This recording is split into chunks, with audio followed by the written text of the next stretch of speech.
Patikim, boys! Fun fact mga ka-taste buddies, alam nyo ba na itong mga kusingeros natin, nag-viral na pala? Over 1 million views. Oo, at hindi lang yan mga best. Itong kantang to ay original composition din nila. At hindi lang sila pang onstage, pang kusina pa.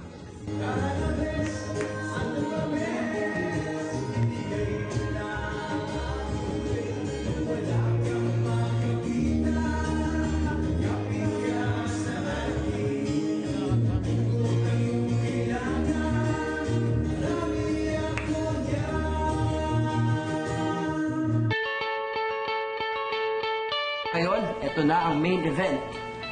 Yan, simulan na natin. Tikiman time! Ito ay Budbod Special. Yes, and meron din kasi silang garlic squid. Yan, Garlic price nito squid. is 110 lang. At ito naman sa harap ko, ito naunahin ko, mahilig kasi ako sa burger eh. Pero wait, alam niyo ba kung saan pinangalan to? Saan? Kids ang pangalan ng burger na to. Alam niyo kung bakit? Bakit? Kasi named after kay Chef Kim Dominic Santos. Diba? Nakakalam. Very crunchy yung patty niya. Kasi sa unang kagat, maririnig mo na yung sobrang sarap ng crunchy. Ito, the squid, Filipino recipe. Sobrang sarap, partnered with garlic rice. Talagang, alam mo yun, ma-feel mo na nasa bahay ka kasi sobrang ang sarap niya. Ito sa akin, pag pinagsabay mo yung chicharon tas yung suka na may garlic tas yung rice, pag pinagsabay mo, iba yung lasa. Tama. Malinam-nam, guys. Titigman ko tong sisig. Yan. Sarap.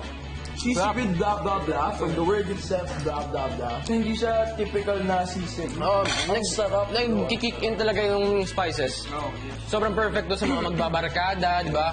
Friday night, saan pupunta, sisig, chill. Perfect sa atin yan.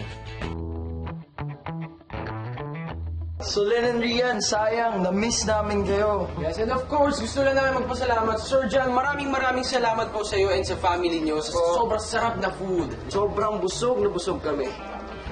And we are Patikim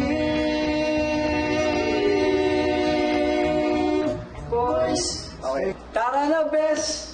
Ano ba, bes? Ibalan mo na ang iyong face.